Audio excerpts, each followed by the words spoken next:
Well, hello, everybody. Let's welcome today Julie Coraccio. She is an award-winning professional organizer, speaker, author, and certified life coach. She hosts the popular podcast, Clear Your Clutter Inside and Out, and is the author of 15 books, including the Got Clutter 365 Journal Prompt Series. Julie is passionate about supporting people in clearing the clutter in all areas of their lives, preparing for death to live life more fully, getting organized, and becoming more mindful and aware. Julie, thank you so much for being with me today. Thanks for having me. I'm thrilled to be here. Okay, so no one comes out of high school and decides, I'm going to teach people how to declutter their lives. So tell us, how did you get into this area of helping people? I definitely have a type A side to me. I have a very intuitive and a type A side. And prior to even having this as a business, people are like, can you help me get rid of stuff? Can you help me get organized? I'm like, sure. And then I'd moved from Los Angeles to North Carolina, had been a director of development for a really bad nonprofit. I'm like, you know what? This is a bad idea, but I don't want to just get another job. So what could I do that I could make money, make a difference in people's lives, and work with my skill set? And so I found organizing, and I did some research, and I'll never forget, I went to SCORE, which for people who don't know is a great resource that retired people volunteer their time. And if you're starting a business, they offer advice and suggestions. And the guys were like, what? People do what for a living? And so I was like, wow, this is what I'm going to do. This is something that I could be good at. And when I first started my business, it was called Healing Through Organization. And then the more work I did and on myself, and I had a show, Reawaken Your Brilliance, where I'd interview people. And then the decluttering element really hit home when I went to a client for the first time, and I work in big chunks, 4-hour blocks. And she said, can we just talk? I was like, you're the client. We can do whatever you want. So we talked for about 3 hours, and bam, in that last hour, boy, did we get stuff cleared and taken care of. So I'm like, it's more about the clutter. And so with my personal growth work, that really, alongside that moment, was like, it's decluttering is what we want to focus on, and then we can get organized. I love it. And especially this time of year, people are kind of starting over. It's a new year, and, we can, I don't know, for whatever reason, the new year brings out that let's do something new kind of thing, that extra little incentive to get something done, right? But, what are some of the benefits of decluttering your life? Let's talk about that. Well, the first thing I want to talk about is that the inner reflects the outer. And what I mean by that is if you start to clear your physical environment, you're going to feel better mentally, emotionally. If you start to work on your insomnia, or if you start to worry less, that's going to affect your outer environment, and you're going to be able to clear clutter more easily. So that no matter where you start, you're going to have benefits in other areas of your life. To me, the older I get, peace of mind is the biggest one. Because if I can't walk into my home, I can't go to my bedroom and feel relaxed and feel really good, that affects everything. That affects your well-being on a daily basis. But you can also save money. I can save you $500 on car insurance. Great. I have my policy right here. Let's review it right now. Or if you have a lot of clutter and you make 30 trips to the store each month, you're spending gas, you're spending time. So there are multiple benefits when you clear your clutter. I absolutely love that. But, a lot of people will listen to this or watch this, and they'll be thinking, yeah, but I've tried this before. It just doesn't work for me. What are some of the challenges that people face? Why are we having this difficulty because, we can all do it. So why aren't we doing it? Well, that's a great question. A lot of times people are simply overwhelmed. Like people say, my whole house needs decluttered and organized. Well, I'd be overwhelmed if my whole house needed to be decluttered and organized. So that's about dialing it back. We start somewhere. We start in one room, and in that room, we start in one area. So as I'm talking to you in my office, so if this was a hot mess, then I would say to someone in your office, okay, you want to start in your office, then let's start with the bookcase. Or let's start with I have a bunch of cards that I use. I'm like, let's start in their area. I have built-ins behind me, right? So we pick one little area to begin. So instead of being like, oh my gosh, I've got the entire house, we start in one area. Another challenge for people is sentimental items.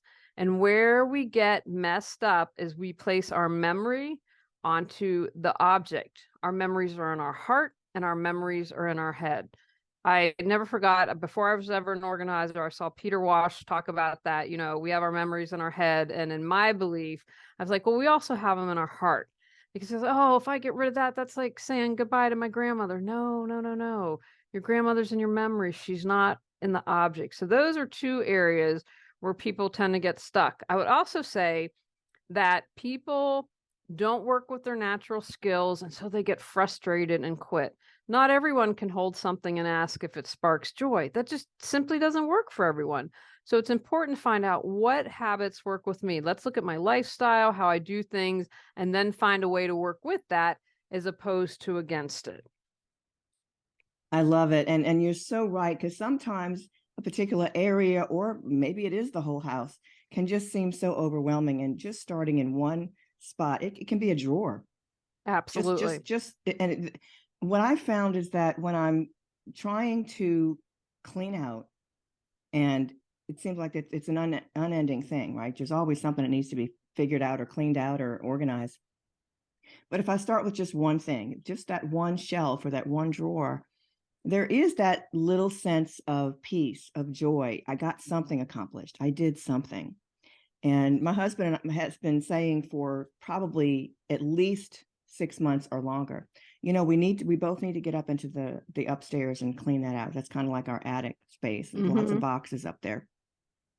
And I told my daughter the other day, I said, okay, I'm going to start this right now. And my goal, 2 boxes a day. That's it. Just 2. It's not, I'm not even consolidating. I'm just going to clean out what's in that box and say, okay, so at least that box, the junk is gone. And when I got started, it was kind of on a roll, and I probably went through 6 boxes, you know, before I stopped that day. So there's just part of it is just getting started. 1,000%. And I suggest to people, write it down.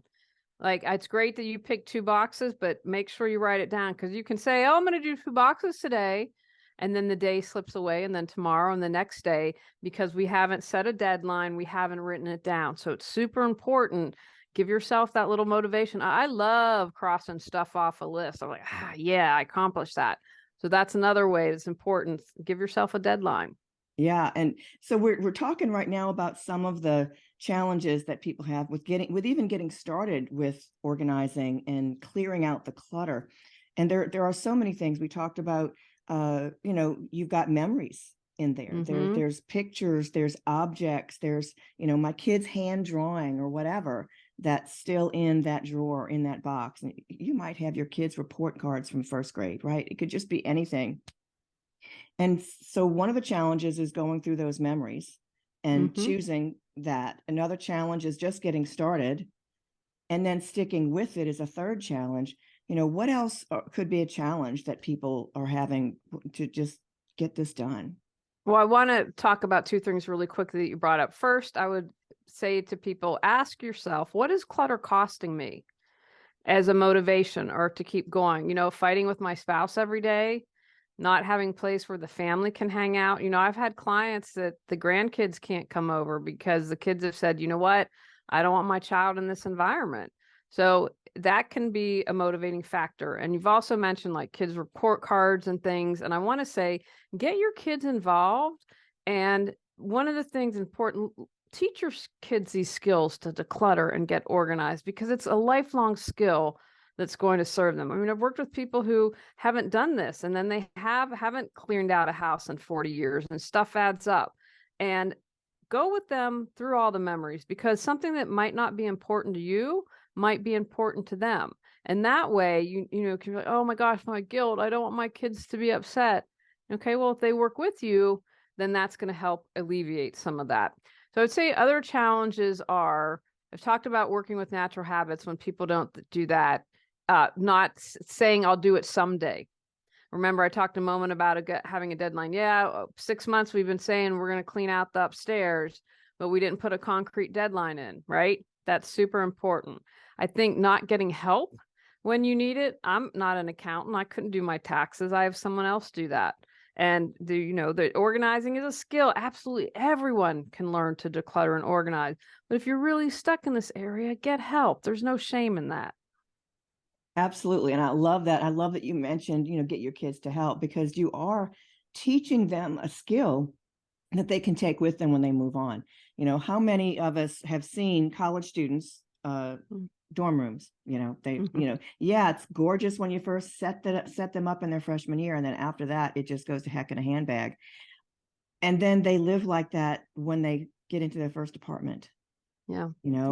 I've known 40-year-olds that still live like a broke college student because they never learned to organize and get rid of the garbage, to get rid of the junk.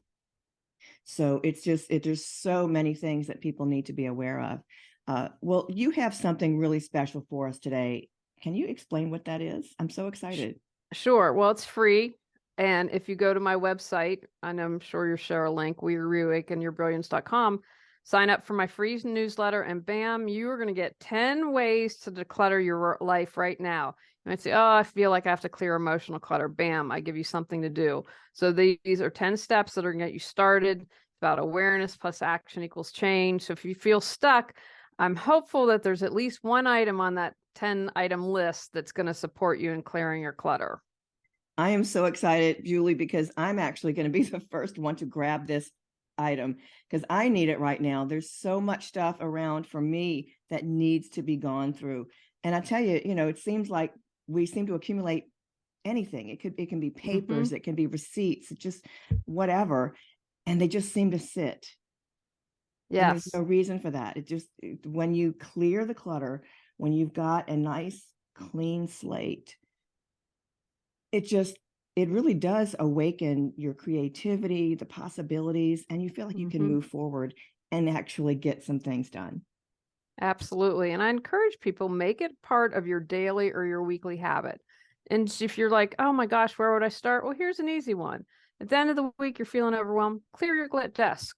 Just declutter your desk, organize. So when you come in Monday morning, everything's ready to roll. That's a really simple habit. And then, as you build your muscle, maybe you move to doing it every day. But that's a simple thing people can do to get started right now. I love it. I love it. Well, thank you, Julie, so much for being with me today and helping us get organized. Because I know families, when you start getting organized for your college and scholarship applications and postgraduate employment applications, organization is going to be a key factor in making this work for you. So, Julie, thank you so much for helping us out today. Thanks for having me. I appreciate it. All right. Well, this is Denise Thomas, your debt-free college coach. And if you don't have a mentor to guide you through the debt-free college process, let's get on a call. Getaheadoftheclass.com, and we'll see you next time.